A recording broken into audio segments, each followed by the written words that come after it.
오늘은 하나님과 화해하세요. 개역개정에는 화목으로 나옵니다.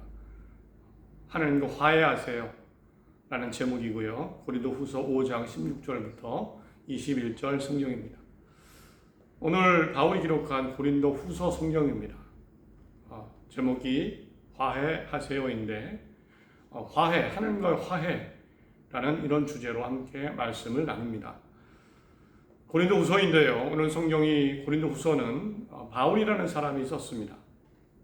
바울은 예수님과 하나님 나라와 구원을 전하기 위해 하나님께서 특별히 그 당시 예수님이 부활 승천하시고 그 다음에 특별히 택한 사람 중에 대표적인 사람입니다.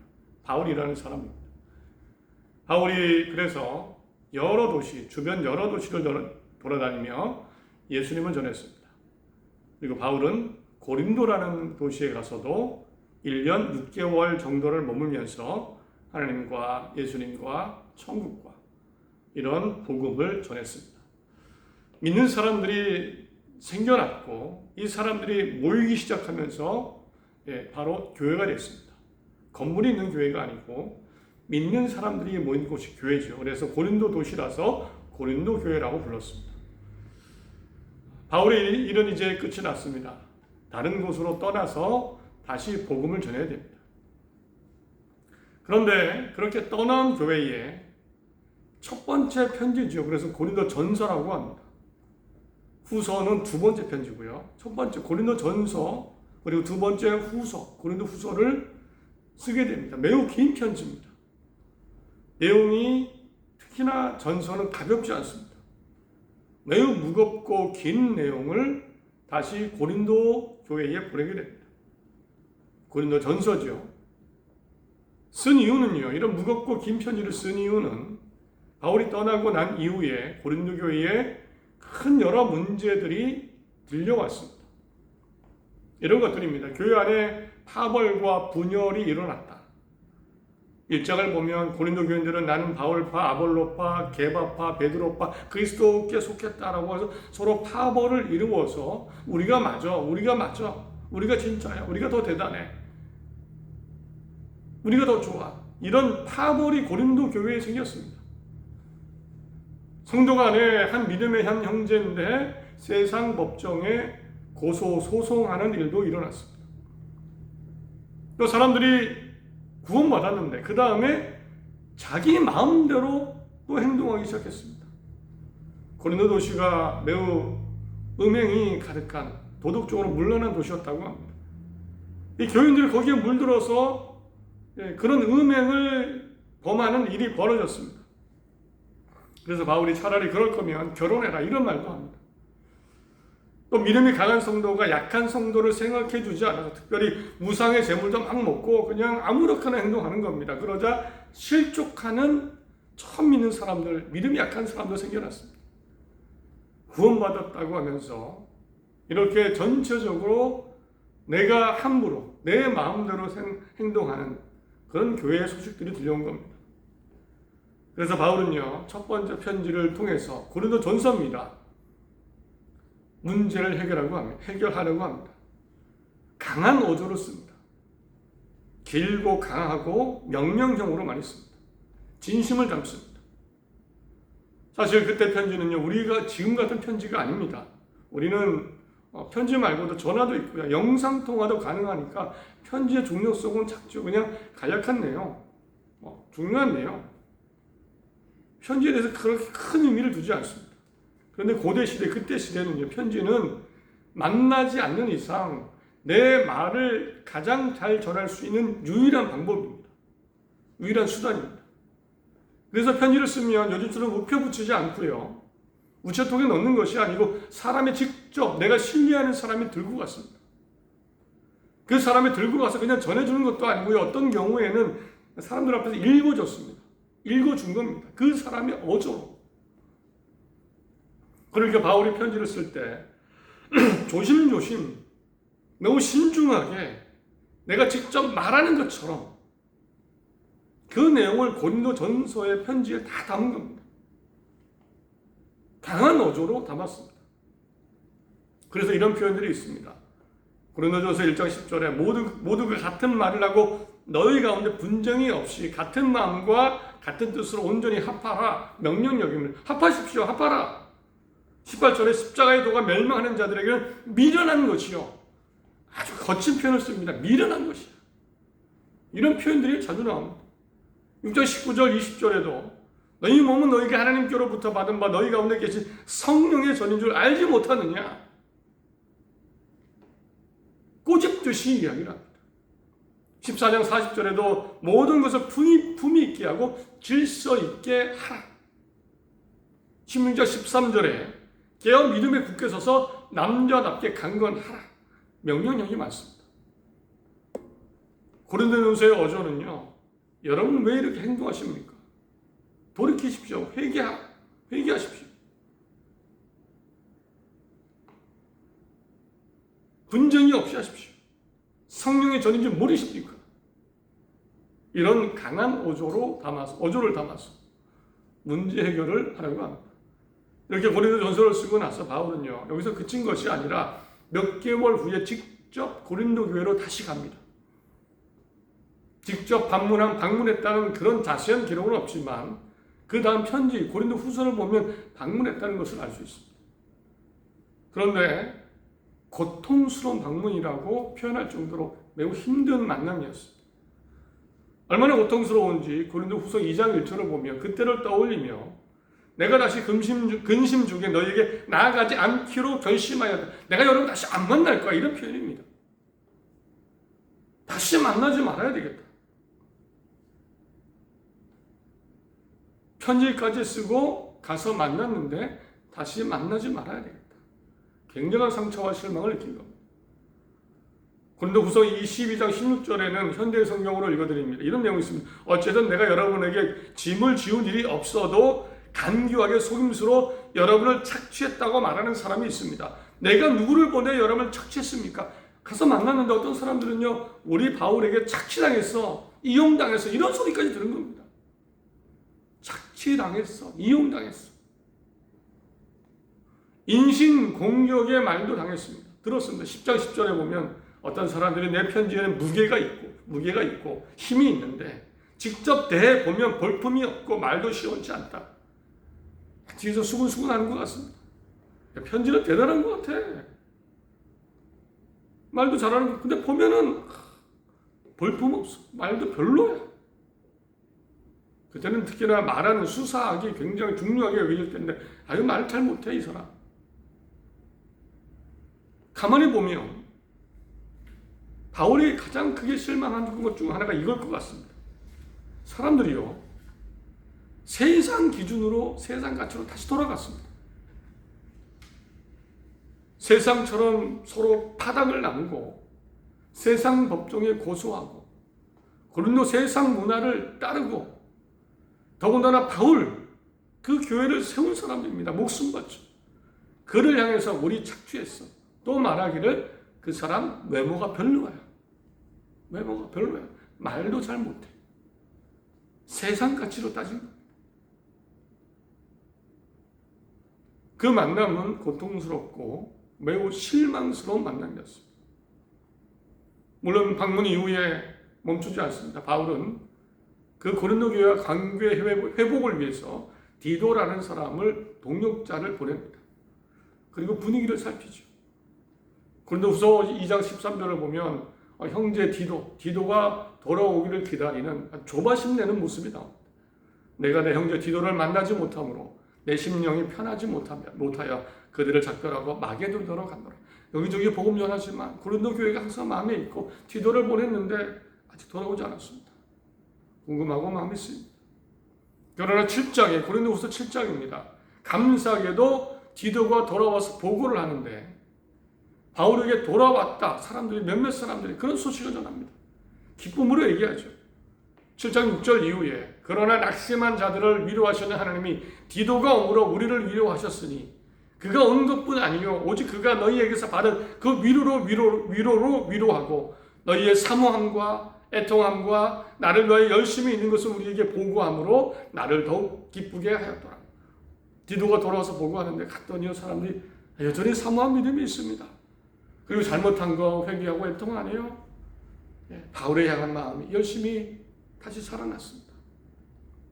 이런 보고를 듣고 기뻐하는 모습도 7절에 나옵니다. 이렇게 고린도 후서를 쓰기 전에 바울이 느꼈던 겁니다. 혼내도 받습니다. 분파 만들지 마십시오. 돌아오십시오. 더 기쁨도 얻었습니다. 조금 돌아왔다. 이런 만감이 교차하는 가운데 다시 편지를 씁니다. 어쩌면 마지막 편지겠죠. 그것이 바로 오늘 고린도 후서입니다. 고린도 전서에서는요, 문제 해결에 집중합니다. 강한 어조입니다. 하나가 되라. 음란에 빠지지 말고 결혼해라. 사랑해라. 사람 차별하지 마라. 그러면 아무것도 아니다. 매우 강한 어조로 얘기합니다. 그러나 바울이 느낀 건 이거였을 겁니다. 아무리 말해도 잘 안 되는구나. 다시 돌아오는구나. 우리도 그런 경우 있죠. 아는데 안 되는 거죠. 혼내도 안 되는 거죠. 오히려 반감만 들고 다시 예전으로 돌아가 버리고 세상 가치로, 세상 방식으로, 세상 인간이 되어버린 그들을 보면서 고린도 전서를 쓰고 나섭니다. 그래서 그런지요, 고린도 후서는 바울의 말하는 방식이, 어조가 많이 달라졌습니다. 굉장히 부드러워졌습니다. 이렇게 얘기합니다. 은혜를 헛되이 하지 마십시오. 은혜를 받아라 이게 아니고 헛되이 하지 마십시오. 5장 1절에 우리가 하나님과 함께 일하는 자로서 너희를 권하노니 하나님의 은혜를 헛되이 받지 말라. 은혜를 헛되이 받지 마십시오. 여러분 은혜 받을 때 기억하지 않습니까? 구원 받았을 때 그 은혜를 헛되이 받지 마십시오. 헛되게 하지 마십시오. 그때 경험이 어땠습니까? 헛되이 하지 마십시오. 은혜를 떠올리게 합니다. 우리도 한번 기억해 보시기 바랍니다. 또 고린도 후서에서는요, 이렇게 얘기합니다. 믿음 안에 있는지 스스로 시험하고 확인해 보십시오. 더 이상 말하지 않겠습니다. 13장 5절에 너희는 믿음 안에 있는가 너희 자신을 시험하고 너희 자신을 확증하라. 혼내기보다는 스스로 한번 점검해 보십시오. 시험해 보십시오. 내 믿음을 한번 증명해 보십시오. 격려하고 도전하고 해보라고 합니다. 혼내고 명령령보다는 스스로 시험하고 확증해 보십시오. 증명해 보십시오. 도전을 줍니다. 어저가 많이 틀리죠. 이런 말도 합니다. 완전해 주십시오. 13장 9절에 우리가 약할 때에 너희 강한 것을 기뻐하고 또한 이것을 위하여 구하니 곧 너희가 온전하게 되는 것이다. 온전해 주십시오. 마지막으로 말하노니 형제들아 기뻐하라. 온전하게 되며 위로를 받으며 마음을 같이 하며 평안하죠. 도전을 줍니다. 온전해 보십시오. 한번 믿음 생활의 삶에 하나님 앞에 온전해 보십시오. 혼내고 명령하기보다 마음을 부드럽게 도전하고 격려하는 메시지를 더 많이 담았습니다. 우리도 혼나는 말을 들을 수 있지만 이런 메시지도 기억하시기 바랍니다. 은혜를 헛되이 하지 말라. 시험하고 확인해 보십시오. 도전의 메시지. 완전해 주십시오. 우리 할 수 있습니다. 바울은 아마 제 생각이지만 추측입니다. 기도하며 은혜 가운데 이런 편지를 다 쓰지 않았을까. 그리고 오늘 정말 하고 싶은 내용입니다. 나누고 싶은 내용 중에 하나 중요한 것이 있죠. 바울이 여러 가지 이런 부드러운 어조를 썼는데 특별히 이런 표현을 썼습니다. 하나님과 화해하십시오. 개역개정에는 화목으로 나옵니다. 이렇게 얘기합니다. 그러므로 오늘 본문 20절입니다. 우리가 그리스도를 대신하여 사신이 되어 하나님이 우리를 통하여 너희를 권면하시는 것 같이 그리스도를 대신하여 간청하노니 너희는 하나님과 화목하라. 전 내내 성경으로 읽어드립니다. 그러므로 우리는 그리스도의 전권 대사입니다. 하나님은 우리를 통해 여러분에게 말씀하고 계시는 것입니다. 우리가 그리스도를 대신하여 여러분에게 간청합니다. 여러분 하나님과 화해하십시오. 저는 하나님과 예수님을 대신해서 말씀을 전해드립니다. 그분들이 말씀하시기를, 하나님이 말씀하시기를 하나님과 화해하자고 하십니다. 이런 표현입니다. 하나님이 화해하자고 하십니다. 화목하자고 하십니다. 화해하고 나서 실천되어지면 쭉 가면 화목이죠. 교회에서 많이 들었던 표현이죠. 하나님과 화해하게 되었습니다. 우리가 예수 믿고 하나님과 원수였는데 하나님과 화목하고 죄 용서받고 화해하게 화목한 사람이 되었습니다. 이런 표현을 쓰시죠. 많이 들어서 익숙할 수 있는데 사실은요, 터무니없는 표현입니다. 왜냐하면 화해는요, 최소한 서로 대등할 때, 최소한 비슷할 때 화해가 일어납니다. 같은 위치에서 서로 손에 손을 내미는 게 화해죠. 같은 눈높이에서. 그래서 화해는요, 하나님과 할 수 없는 겁니다, 원래. 하나님과 어떻게 화해합니까? 그래서 바울이 그동안 많이 썼던 표현은요, 하나님과 관계에서 회개하라, 순종해라, 복종하라, 용서를 구하라, 돌아가라, 이런 표현을 썼습니다. 이게 맞죠. 하나님께 순종해야죠. 용서를 구해야죠. 회개해야죠. 이게 맞는 겁니다. 신 앞에서, 하나님 앞에서 인간의 모습입니다. 절대 인간은 하나님과 화해할 수가 없습니다. 고린도 전서에 그래서 그런 오조, 강한 오조가 나옵니다. 그런데 실망하고 고통받고 상처받고 고린도 교회들 때문에 다시 돌아와서 얼마나 많이 기도했을까요? 그리고 나서는 쓴 표현이 바로 부드러운 오조, 그 중에서도 하나님과 화해하십시오 했습니다. 어떻게 화해가 가능할까요? 그것은 바울은 다시 한번 하나님의 정말 진실한 사랑을 느꼈습니다. 저는 그렇게 봅니다. 진실한 하나님의 사랑, 심지어 인간에게 내려오셔서 인간을 구원하시려고 그 사랑을 다시 확인했습니다. 우리가 높아진 게 아니고요, 하나님이 낮아지신 거죠. 우리 위치로. 그 대표적인 모습이 예수님이 이 땅에 오신 겁니다. 인간의 모습. 인간의 모습으로 오셔서 우리 죄를 담당하시고 가장 낮은 십자가에 죽으신 겁니다. 하나님이 가장 낮은 자리에서 손 내미신 거죠. 심지어 우리가 죄인 되었습니다. 우리가 깨끗할 때가 아니고요. 그래서 바울이 은혜 받았을 겁니다. 이런 하나님의 사랑을 깨닫고 다시 얘기합니다. 진심. 하나님께 화해하십시오. 하나님은 낮아지셔서 손을 내밀고 계십니다. 자꾸 반감을 갖지 말고, 우리는 사실은 화해하지 않으려고 하는 마음이 크죠. 그렇죠. 화해하지 않으려고, 이상합니다, 사람의 본성입니다. 죄의 본성 때문에 화해하지 않으려고 합니다. 하나님과 떨어지려고 하고, 하나님 뜻대로 살지 않으려고 하는데, 바울이 다시 얘기합니다. 하나님이 낮아지셔서 심지어 손 내밀어 주셨습니다. 화해하십시오. 화해하십시오. 하나님의 사랑 가운데. 바울의 진심이 담긴 하나님의 은혜 가운데 표현입니다. 우리 모두 하나님과 화해할 수 있습니다. 기회가 주어졌습니다. 화해하기 위해서 어떻게 해야 될까? 어떻게 해야 될까요? 곰곰이 스스로를 돌아보시고 진심으로 하나님과 화해하고 화목한 삶, 그런 삶 다 되시기를 바랍니다. 말씀했습니다. 하나님이 먼저 손 내미시고 화해하자고 하시고 앞으로 화목하게 살자고 하십니다. 자꾸만 화해하지 않기로 하는 마음이 생길 겁니다. 툭 튀어나가고 싶은 생각, 반감이 생길 겁니다. 이겨내시고 하나님과 화해하십시오. 편하게 손을 잡으십시오. 17절 이런 말씀이 있습니다. 그런즉 누구든지 그리스도 안에 있으면 새로운 피조물이라. 우리는 새로운 피조물입니다. 가능합니다.